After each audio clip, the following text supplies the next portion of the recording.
Family member wujinam enso ema adehye no nyamfo ankan ba ye ba kon kura de enam so a enunti no obai sensebio enema ne nkoyi ana nani dan ho ana ne wakwa wo so akwakoja akwada no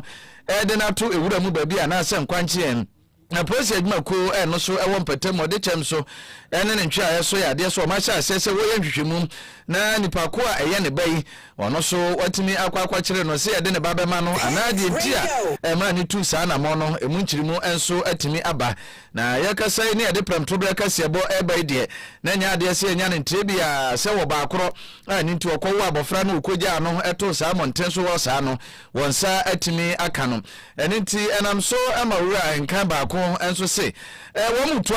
mutu anamo ne yakasai de social welfare fo na wo matabire wo mde akwada no enso akwa na pom ne hu nsem no mo hwese ehu bibia ebetimi atototo ye ntimanhia abaya asabea enene wode no ekro na anesefo no atimi akurukura ne mu kakra kopembra empu ebehu mu na wofo anase na pom ne hu nse no ebetimi atototo ye na iguswa epusu ahoma no yensaka enu ya nkan ba ko a yede ne beba mano so na fi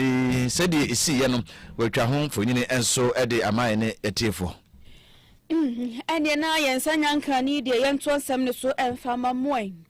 na yeto nsem ne so dia galamse wo nsem no ababeye ade ba ko a wo mayi mu wo bia de na no atomu bie ena wo mayi ade ba ko ha ye ne galamse o yensu ese yenkwaye ese yensase ne nyina eyade bia yese wo bia eka ho asem na eno ena chese ebi mu akwakoye wo mo ho se wo mo ani de etra wo mani nton so obi ye osofo anase wo yo panyini bi na wodi asori anim no na no kokotum bia na wona wani tra wo ani ntonwi wo ma so mu na jasa da ete wo mo wonne ahodo se wo mo hwe no mo twa wo emfiri mu esense galamse hu nsensam no e was politicians ahodo nko a ena wo mo ka ho asem na enumo ena Presbyterian Church of Ghana wo panyini ba ko a wo no nso eda wo ono oye moderator a wo bedi ne bre ekro meche former moderator eye Reverend Prof Joseph Obriye Buamante eno ono nso edi to dwasem ene ya wo mo ka say de wo mo nsuro wo bia se wo ye politician no se wo ye hwanyo a wo ho hyehye galamse hu nsensam ni mu bi na se enu nti no wo nhwe ema ne ka no ema ka ema wo bia enso akoma ento ne yem ewo ne ko ne ho de a ene asole nsolo ahodo no empanyimfo ahodo deda wo no wo bia de na no betum bi no aka ho asem esanse galamse no se ye ka ho asem a etwi wo bia wo manyimu nipa bia empo oyoman bapa na se wo nti wo manyimu bi kura na etwi ni bi entenya de wo mo nso wo mo be ko ma no atum de biara da ewo ho wo mo do ma no betum bi aka ekopem se ekon we no ebeba ko. We're talking about galamse. I have heard that there is somebody who says that some senior pastor has talked against galamse, so he's shouting at him. Tell that woman we are not afraid of her. It's not about party. We are not afraid of anybody. Like the Pope said, I'm not afraid of the Trump's administration. If something is sin, it is sin, whether it is under Akufo-Addo or under Mahama or whoever. If it is evil, it is evil. And you Ghanaians, you sit there and let the galamse go. All your children and grandchildren will just die early. The thing is so evil. I don't understand why. I do, sorry for this digression. I do remember when I was chairman of Christian Council, I went with the current president, the Church of Pentecost, we went to the then president and told him that galamse should stop. I was the one that led the delegation. We talked about it. It's not just during this, but it's not about party issues at all. If people cannot think beyond party, they should stop opening their mouths. And I'm serious about what I'm talking about. We are not afraid of anybody. No party. We were there before there was party. Any ayati Reverend Prof Joseph Obriye Buamante were former moderator at Presbyterian Church of Ghana. Radio. Professor Nana Jane Opokwa Jemai Oba Panyine Ghana man Panyine Abedi Achire enso ekopie mu Siriman Tifi ato from Upper West region. Ene wadi azisede ato adehye omo sankana eye karbe ene gala empesue mu se wada mapa ene Oni sempatem no ehwonom no eben ye boga afenya no sonko na awura mbokena faso yahye so aninti entosia edo adodo no a nim se maamenom ekobokena ekofaba a ne nsen abra wo samya ate asemde nipa bofo akwamukafo kosi ma bia ko wi akire nipa nso ko no watwe so eto anananom e wonse adu nyinanom patamo so entosi ade a wodopa eninti wonhwe aban ne wode nhyehyɛ ya ba eye free fertilizer supply na se ne application aban e de ba beta kuafo achi enye no so nko seed production ahodo arokacha no obedane ani eti ebema kua no ayefo ye nika sa so ya akono nti wo hye won kuran se onyina brane e wo no so mu ma be din semi nyina de tudwa na sankana ye karbi gana afashe kase no ekoso no ene woto wonsa de fra ukogina mu ene ma gana mampanyi seselense John Dramani mama ena wode sa ma no bahudu nyina ede etudwa na ne krakra mu no no wose wode nchia soronko efiri mampanyi atra ene fikisim ede bra de hye won patamu na nna nan matrenkonwa na onimsa eba enwanesemu a aye sankana ne mpatam ye baabi a wodua ntosi pa ne no so no emabunu dodo no a ebimpo etimi firi bono ene na hafo ne mantama hodo num etimi ko enso kokodo ntosi bia onya kakra de to ho enti o manfo dodo no a edidi ho a eba sa so a market no ema no so ekonkan enunti aban no ene eba betre ne kwatabam ede amomo a enunti farming communities ye won patam nyina won fa sa kwanya no so na afi o mo so mfo ho nyim na eba sa open market ne 24 hour economy enhyehyɛ ya aban de bai eno so ebeboa yie pa ma migina mudi afutu yi enso emaaye ne kakra wodi to dwa bi eni. Sankana is well positioned to benefit from ongoing efforts to strengthen food production and agro-processing. It is worth recalling that tomatoes were once cultivated here on a large scale. There is an opportunity to revive this. I urge the District Assembly and regional authorities to work closely with communities to fully harness these opportunities, not only in Sankana but across the region. Ene a yekwati ye Ghana mampanyi abedi eche Professor Nana Jane Opoku Agyeman. Ye to asem ne so ade amamu. Na enche ye bia enna emofra womo ewo suapon ahodo mu mekire entoaso sukusu yimu eye senior high schools ahodo mu ya enche ye bia womo de womo nsohwa etwato kra no ahyehye so ya womo ehwe na makire mo bobere eniema womo ko sukuu mo mo kokosua ye se ebia komutim ya womo ko fie metimi ahwe no matimi ede abobra na sa ensohwe ya ekosoi radio eye wona wo ye hwehwemu bi ya yefre womo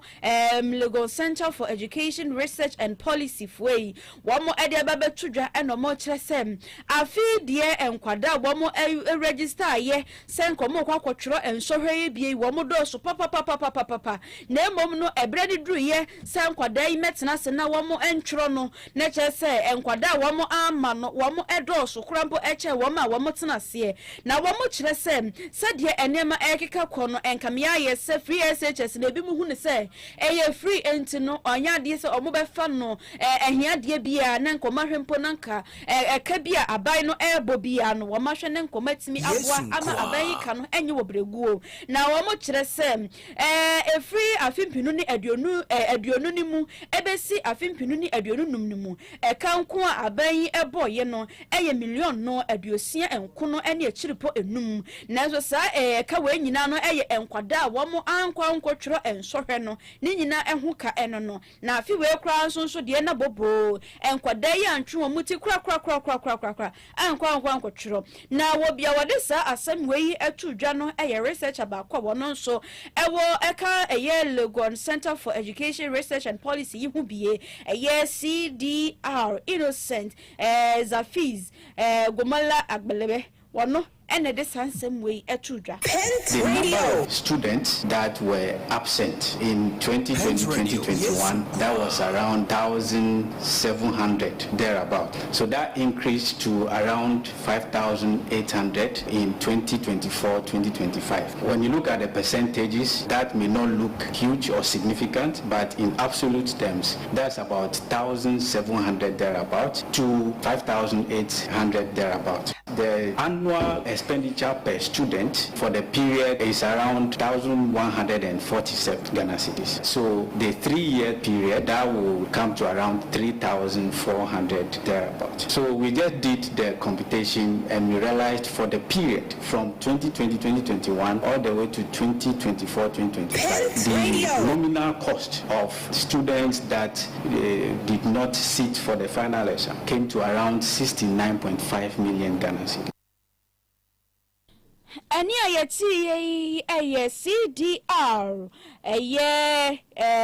agbele ena yeten nkano na eno echi no ena wakasamafo edema West African Examination Council ora John Kapi wono so edena no tumu bi ena wo kire se ensema wo mode tudwa nyina no nokre ewo mu pa no de nsem bebre na ena etudwa efa sansem ne ho ensem sei no kan wasted in terms of maybe the source of the money, but then its use, we would have used it because for us, for example, you present to us 400,000 candidates. So we are going to work out how much it costs per candidate and then we present the budget. Now, so we would have used the money to prepare the pre-examination activities and all of that. So on our part, we would have used the money appropriately, but maybe on the part of government, they would have paid money that actually has not benefited anybody.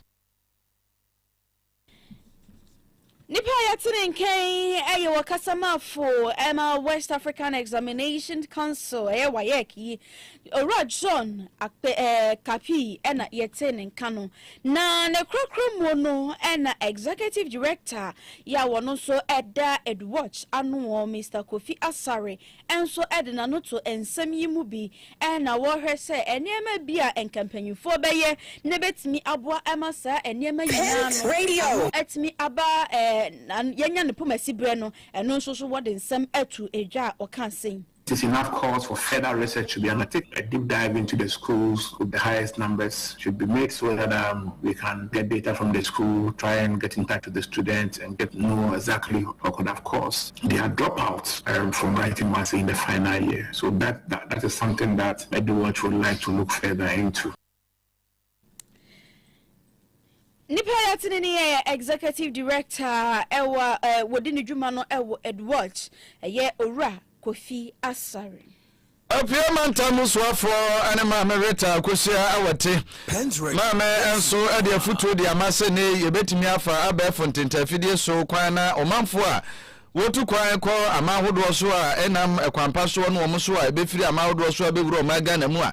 ni nyina mu enam kwampa so no ebetimi de atrake saafo ni nyina wo se sa abefo ekwan so no eyade se ehia na no ena beboa amadachi bia no so man no ye toto niama ne ye nsiesie na afi ye keka niama sie ni ahwe nipa dodo o mabewuro mamu ye niama hodo adi egu akwam sempo ye betimi akura won ana ye bepam bie ya ho ba bonsam ne ho ntoto ya do nyina no eyade se beboa yi pa empo eba mantam ene atran ahodo no so no man Ghana ni nyina mu a regional and national level no eyade se sa digitization ne technology system a ye de be track saafo mbefra ma ahodo so abewuro ma Ghana mu no eyade se hia yi manfo be kaya na wotwe atwa mu ne beto dwa se Ghana Immigration Service and Ghana Police Service Criminal Investigation Department no atiasi monten so a o manfo no wo mu firi o Ghana mfira mo ne o ma betra ha ne dodo no a o mato magu monten so ne esresre sika no so na mra kwan so de ka hu nyina ya twe wo mu na abandi si wo na wotwe baako no enkranko a nipa be se me ensa ba bi eta buso kan no ba bi de se ni manom ekwa shama nipa be sa henum ne akire ene ne akire wo mu a ebi mododo na firi Mali ni je nom ene Burkina Chad nom ka ho yesu odu nko nkromu na emu na maame ede ato so se we se no eyade se nyansunsanso ewo ma no so na mom se ebetimi aye pa ne ehunu se we de esumasi ona mu enya nanim ne ebehwe ni trinyi bi ne ebeka so we de ehwe nanim a womfiri ha na mom yanam tentafidie so eno betimi aboa ye ene e wo ya no wura mu a ne ehu no wo kwoso a ene enu anse ehu se we de edi ne koni nti wo se enkanka boda ahodo a ne o ma hyehye so ne de ka ho nyina no eno betimi aboa ye ubo apie mantamu ana ma me nchire mu kakra wo de ma ye ni. The integration of digital realities into migration governance, including the role of social media in shaping migration aspirations, and the potential of digital tools in monitoring and supporting migrants. Second, the explicit recognition of internal migration as a policy priority. The movement of people within Ghana is significant in scale, and the evidence from 2021 population and housing census underscore that more than half of Ghanaians now live outside their region of birth, yet internal migration receives far less policy attention than international flows. Ene a yeti ye Maame Rita akosia awate wono na apia mantam so for Eastern Regional Minister na ne kura mo no ana controller general Ghana Migration Service Samuel Basentale enso di bi etoso say we say no center no nyina na odwumadi ahodo a wodi no wonsom ne nkabomu ahodo enkanka wono wetetete wo man boda ahodo so ne nyina say ahodo a efam omanfo a wuram kwa ahodo ne omanfo so a efrohyan ya wobididwa bewie no otemonten so na fi ukurakonku esrisiriska ene saa ne mani nyina no wonsom ti Ghana fo nyina mfe ehunyim eno ene beboa amadwuma so a otu eso no atimi aso abapa owura There remains an information gap. What is generated in academic and research spaces and what is readily accessible to practitioners on the ground. A frontline immigration officer at the border crossing does not have time to read a 40-page research report. But that officer needs a clear, evidence-based understanding of profiles of migrants they are encountering and the routes being used, the vulnerabilities at play, and the legal frameworks that govern decisions. Radio. Enia yekotie eyura Samuel Basentale wono ana ye controller general Ghana Immigration Service. We Adishimama Point Radio 100.1 we are from Tobreka Sebo eni aso egu ayiti ye dan ho age aboafo nkra total ye ba ye de dia kanyina ebeto aso. Midofo amini ho gro. Na say die oduane ni damo ayesronko. Anyo mura. Ohere spices abefi. Aduane de ayesronko. Ohere chicken seasoning. So tutu uchi ama wo ye akokko nam ho bibia. Fakakra sum. Froye mi. Ohere stew seasoning ba mama jeta. Jollof no. Ohere jollof seasoning na hwamle do. Fried rice no kra die. Ohere fried rice seasoning and mami frega frede aponchin kakram me do here go seasoning na ye asam na senira ohere seasoning powder ya woni beef shrimp noodles any de kekeka anu so de aduane me hwam na medem ubedie dibio enti obapa ohere spices abama ye aduane no aye de efise ne die nenso aye de ohere spices dey e we go hudromo at 44020 780-5398 and 0244-525908 FDA Aji Ejodian Kratui Atum.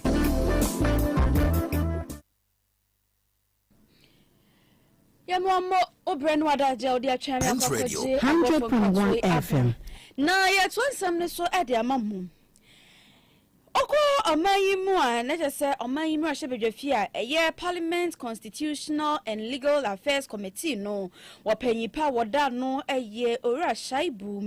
Mahama wode atodwa no wo kire se woba omayi yenhyehyeye ene ye bills ahodo enema ahodo a ebo nipa a ewo omayimu anyina eho ban a na kire se ofa ne fa bi a eye Human Sexual Rights and Family Value Bill na kire se eye 2025 de no wo mo de ahyemu bi se empo no wo bi eka eye gay ho anase lesbian ya wo mayi ebo ye ho bodin asenke ebe ye free wo mayi so na nkatimi aboa na empo no se ye say samra we ye di ba be ye adwuma ama se obi ekasa ekoyi hu a wamo abanchi woma emra no ene omu bedi ne nyina mu no sa bill na ye ka ho asem yi ehyemu se empo no se nipa no wohia ayarehwe ene ayaresa eni kwan se womayi edebo won atimoden ebi wo hono mo beka se we de oye gay enti no yare de sokwa ya sabia na doctor fo ne nurse fo yi wamo chicho mu hu egu omo so wamo kire se sa we ni nyina no ehyemu bi se so mu hia ayarehwe a wo se omu etimi enya esanse eka wamo right na eno no mo kire se sa right here ye ka ho asem yi ananse de ye ka ho asem yi ni nyina eka fundamental human rights protection no enso ehu bi ya ebo onipa bi a ewo omayi mu nyina enso ehu ban indi sedie wo bi a wono wanka LGBTQ+ yi hu bi no oyale a okwaya sabia a doctor for a nurse for betimi ate wo manim no ma hwe ne kama no sa ena se wo bi enso so eka ho a okwaya sabia ewo se wo mo hwe na wo mo eboa no the fact that you contract a disease, HIV or whatever, as a result of an activity that is prohibited, does not prevent or preclude you from accessing health. And so that is different. I mean, it's like an animal being shot. I mean, the fact that he has gone to rob does not deny the person the access to healthcare. And so those rights are protected. And so we have made sufficient provisions in the bill to take care of those ones. So I mean, I think that people who belong to that community prohibited, we say that individual rights, I mean, their rights will be protected. And the natural individuals' rights, no, it will be protected. Said the Owray, Eddie Atujano Obia, a right, a baby home pie. Any ayati a year or penny power, no, and our da presidential, parliament, constitutional and legal affairs committee, ano, Ura Shaibu, Muhammad. Ne krakra mu no ebewram enso ewa try one ehwe omaga na ya ho ne ensem so ene neme ahodo omaga na mu oba santemantem a ene nkramantan mu ne atoemantem nyina beka ho ese enkane no ene enyine gina so nti amanfo ahyase ne dum so na ba etwa ho dwum gina ene nyasem keto akoso social media so a enyom no different brand sa ne nanamu na empanifo so abechirim ese ene sedi owura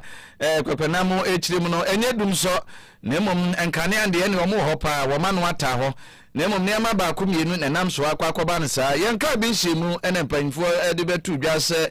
ukopie mu akoso ma Ghana Great Company ye Great Co ene ye wo ho ba ko ene ye jatum enti akoso mu dam no ye kasa ya de se empanifo adum no no enti si ebenya nkane a ede afiri ho no ene echina bi ne mpanifo so de ho de beba atwenye mu a ne wo na owura abugina po wono ena esoafo a wono so na traye ena sa ha wi nyina ekoso ene ede abetu dwa se owura engineer Mark Ewaba a wono echi executive officer Ghana Great Company no enam de si ye eja kwato akoso mbu Wamo emfidie tema plant no mo ba bi enti no ene papa yi watwena sense wonsi nchen na ni nyina enhyehye ya mpanifo di gu akwam sebe ya beboa manhwemu mapa enso atimi akoso na wo mu chemse nhwemu no eno ekoso eno betimi aboa ama mahunu ade kropot enam so ema ejai ekokoba ye na enkonkwa ese eja de ema grikufuo no ankasa se wo matena wa matipa ya abom nti wo nkwawe kwa do mbefa so a wo mbeko ya de na afi wo nsamfa nchiri mumra no anhwe a ento asomu eno nti owura Mark Ewaba engineer wonfa ne dibre no ento wansa wonsi nchen na mpanifo nhwemu no enso entimi enkoso enya no nko asantemantem so saa sede enkane no si ekono nti enam so no so owura John Abdullah Jinapo Electricity Company of Ghana also penyina enei oda santemantem ano no ono so yade ese reshuffle yesese ne dibrim ama ogina baby ama baby foforo enso aba aninti owura Felix Kwachofusu a wono ye abanka samafo ene de ensemi enso eba beto monten so manfo dodo no ana owura Jinapo wo mre na ndisi aban ewo opposition ono owura Samija Mfin ene meeting bi omokoye ye ene santrefo nhia mu anu ogina board anim kra maka kirechire mu nkane akwan ekoba so na manfo so no aboni e wonya ne ntem na se de apawa no wo mo bo na nimu no wo mo bo na kire ene nti kwan apanyini befa so ankane ano so ebegina so de eno ene ade a Ghana fo nyina enso ehwehwe animu aye kasa de gridco panyi kwantrefo eso wonsi fam asantemantem so reshuffle ebekoso ECG ni nyina ye kwan a panyimfo boase ankane ano ebesa so ababio awie ensem ni nyina ye de si ewo ha awie ensem bia wote ye ewo ye kase yi mu ene se ehwehwemu bi akoso ama emumu aya ebeto dwa ene se afi wasi social emofra no etro no nipa bebre na ena womu ekwakoye registration se enka womu betimi atena se no mo so atwro bie nanso no emukuma bi ena womu ekwakotwro ye yesa so ekokotie kase aboemu se arehosama enu so se de cham so hafia baba bi nyame na adoma bosom nkoro anyinse na akwadai akwawo na wakogya na to kwan ho anti na yɛsɛ yɛne assembly member wura henkan baako enso ebedi nkomo na mmom abofra yɛkasa de manhia aban ya asabea na ɔde no akwakoto ensem wei ane afoforo pina ena wie wote ye ewo ye kase yi mo yemfa seda emfa manyume kwa hodo a wamo so yasane e wakase yi mo Ɔhene spices and ne non dairy powdered milk ewie ye no bi e na wo hia na watimi e de aboa ama ensenchane ahodo na timi akoso e wo mukase 100.1 FM no mako enwotwe akokɔ indomie jollof rice fried rice afei froye papa bi aponchenam nantwinam e na monko ne nyina no ebuso e wo ho na Ɔhene spices we e na abosim e wo edwama so a when ye wonya boss spices ni din a wonya kan Ɔhene spices a na obi adwo se eye de yie non dairy powdered milk no so eye dankasa na se wonya bi enkan hwe ya ko ne ko ka bi hwe esan se ye ka se Paul amantem no na che se eye Ɔhene yire ye non dairy powdered milk yi e na ye bodi no enti no se ye kan we ne dia na che se Ɔhene non dairy powdered milk no wono e na da ne po no enti no kokopa bi ne kan hwe ne hunu se wosin edi kanfo se opa bi ato ne dodo mu na dia kwakogu waka che de afre ahoman 0244 525908 0244 525908 and 0207 805398 Ɔhene spices ana ɔse eye de ye ewie ya de aseda ebema brother justice wono ne twa ye tu mu live e wantin time fidie ne so Facebook and YouTube ema wunya yen ehwe ye na efiafo so hima na afi kwabena owuso diomi ebo ye chidom e wo newsroom ene kwabena bɔ ne homode power chinchime fidie ne mfruma e de amayen ama won so wate ene ahodo a ekɔ so ne nyina bi